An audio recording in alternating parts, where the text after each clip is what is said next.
Our group studied the topic of tourism and focused on how it has affected gentrification in the urban development of London. I identified international events and festivals as one of the historical roots or causes of how tourism affected gentrification in the urban development of London. Hosting international events played a crucial role in reshaping London's image in a post-World War II era. Events such as the 1966 FIFA World Cup and the 2012 Olympic Games showcased London as a dynamic city capable of presenting large-scale sporting events. Specifically with the 2012 Olympic Games, in an attempt to achieve this image, many areas of East London were gentrified. This increased London's appeal as a global city and resulted in great amounts of tourism. However, the amount of displacement and gentrification that occurred to improve the appearance of London is completely unacceptable. Throughout both the Olympics and the FIFA World Cup, London prioritized its global perception by promoting the redevelopment of poor areas to superficially fix them. Another historical root cause identified is the Right to Buy scheme, introduced in 1980 under the Margaret Thatcher administration. This policy was originally intended to empower working-class families by allowing council tenants to purchase their homes at a discounted rate. However, this policy instead resulted in the rapid sell-off of public housing stock, which contributed to the shortage of low-cost housing options, specifically within the inner city. This shortage drove property prices and led to the redeveloping of neighborhoods with historical significance of cultural attractions that appeal to tourists. The increase of tourists in these neighborhoods accelerated gentrification, while also influencing the urban development of London by shaping the types of businesses, services, and infrastructure projects being prioritized to cater to tourist demands. I also identified Bangladeshis as one of the constituents or stakeholders that are affected by gentrification in urban development of London. A political refugee, Abdus Salik, introduced the concept of Bangladesh to Brick Lane in 1983. Bangladesh was supposed to represent Bangladeshi culture through art and food. However, this dream was completely crushed by the redevelopment of the Truman Brewery in 1995. The Truman Brewery was transformed into a space for the arts, ushering in an entirely new audience.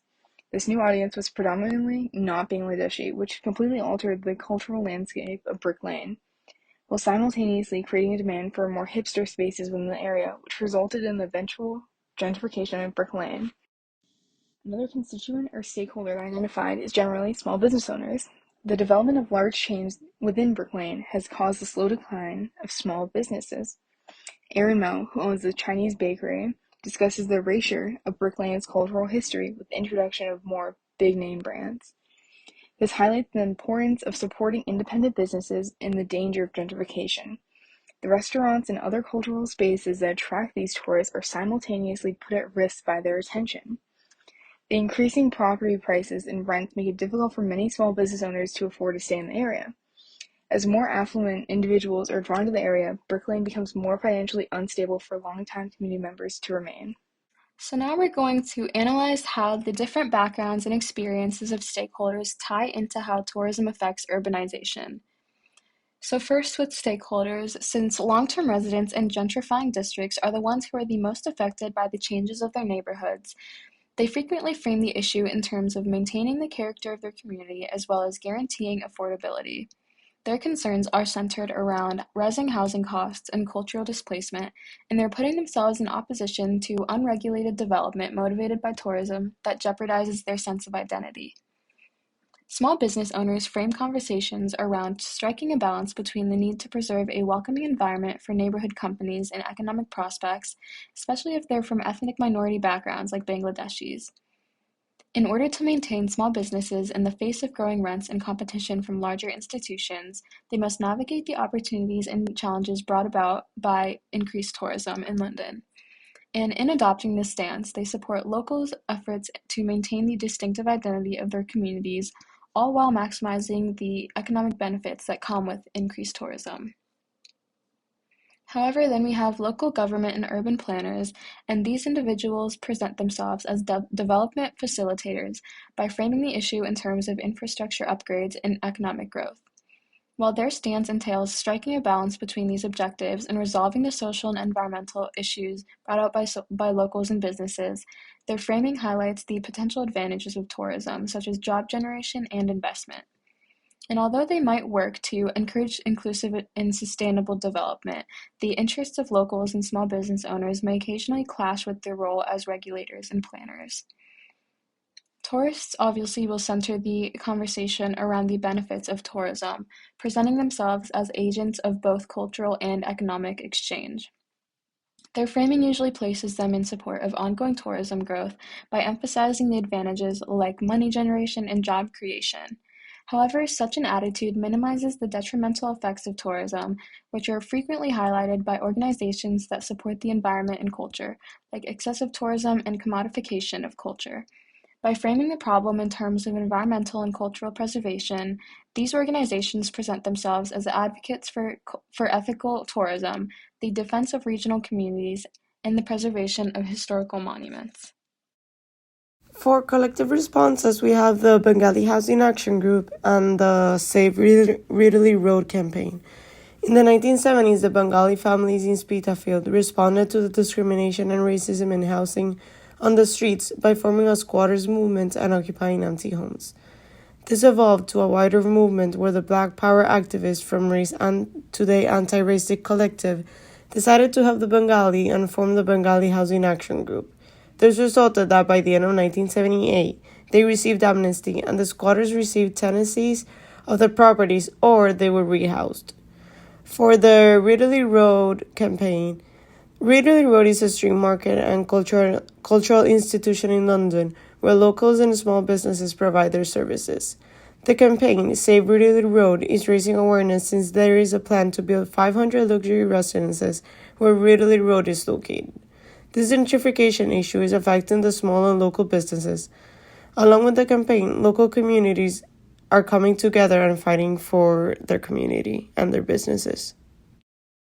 So now we're going to be looking at the community involvement between Banglatown, domestic tourism, and recent issues.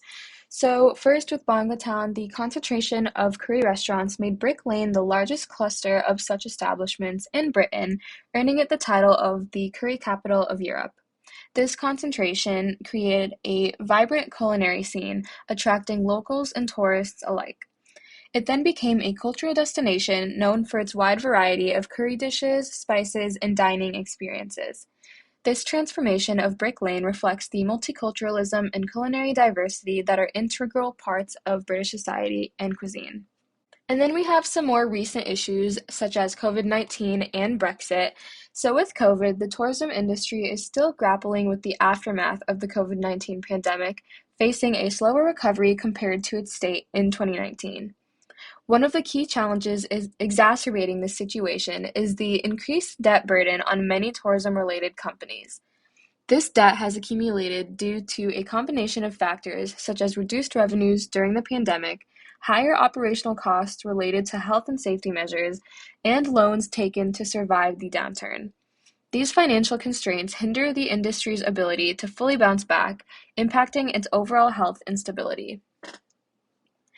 And then Brexit, the UK's process of leaving the EU starting in 2016, contributed to a decrease in the value of the British pound against currencies like the euro and the US dollar. This decline in the pound's value has made traveling to the UK more appealing for visitors from Eurozone countries and the US. The lower exchange rate means that their money can purchase more in the UK, making it an affordable destination. Consequently, this has led to an increase in tourism from the UK, benefiting sectors such as hospitality and tourism-related businesses. Can we fix the gentrification? We're going to explore action that is taking place both locally and a theoretical avenue on a larger scale. Locally, residents have started using graffiti and using some vandalization to try and thwart gentrification. They hope that by doing this, they can make the area appear less desirable. This ties back into the labeling and perception we studied in this course. If people perceive an area as more crime-ridden, even if it isn't, they will deem it less desirable and will look to reside somewhere that appears safer. Another deterrent they have used is attacking some storefronts. This was more of a one-off scenario, but they essentially attacked this cafe in Shoreditch called Serial Killer that sold bowls of cereal for $5. And as they were charging $5 for a bowl of cereal, people were being evicted from their homes because they couldn't pay the rent, as the increased prices have driven locals out. In a result, people ended up raiding the storefront and setting small fires and breaking windows. And this was more of this kind of ties back into the single story because people now perceive Shoreditch as this area that has a lot of crime, even though it's just this one scenario, this one incident that happened as kind of a boiling up of emotion. It paints Shoreditch in a negative light that makes it less desirable for people to live there and more hesitant to invest in that area. The citywide approach to tackle the cost of living would be to pass more policies that would protect the residents of London. This could look like increasing taxes on second properties, so it would deter people from turning London property to simply just a piece in their investment portfolio. Additionally, it would prevent renters from buying swaths of land for the exclusive or the sole purpose of charging overpriced rent. These techniques would reduce the cost of living because you would have less foreign investment in making it so there's more housing available for the residents of London. Another thing they could do would be to pass a policy that would require for every residential building that is built for a percentage of it to be set aside for low income housing. There are some policies like this in Boston. And in London, for example, right now I'm in a student accommodation that is, I believe, 33 floors, and it is exclusively for students. And as we are an international population, we are simply here for a year. But since we are staying here for a year, these are housing opportunities that are now only available to us international students since we are buying them. And since it's exclusively for student accommodation, it makes it harder for people that live here full year and people that live here for their whole lives to buy anything because housing is scarce. These solutions, for the theoretical solutions in citywide action, would be used to make housing more affordable and would allow residents to live without fear of financial displacement. And to conclude our presentation, I want to share a reflective question with everyone. How are we contributing to the gentrification in our host communities? It may not appear as though we have a huge impact on where we're staying, but if you think about it, there's a sizable population of Northeastern students currently studying in London. Everything that we buy and where we are currently living affects the host community. Right now, I live in this large skyscraper, and usually every day when I go to school, I will stop to make sure to get a coffee, or I'll stop in a grocery store on my walk to school. And with this increased foot traffic along a certain path, you will see, with more and more people walking that path, that they will have a larger revenue stream than places that don't have the same walking path that we do. Now the path that we take to school will see an increase in sales and revenue, making these areas more valuable.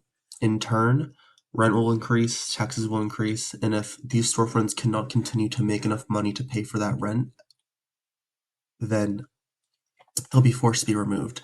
This increased exposure that places are getting because of the student population creates gentrification. For example, on my walk to school, the first few blocks is a lot of small locally owned shops. And now I looked at one of the storefronts and there's this coffee chain right next door. In the ground level of my building, there's Pizza Union, another chain. No one person has the ability to gentrify an area, but as I said before, we are a sizable population and we certainly contribute to gentrification in our host communities.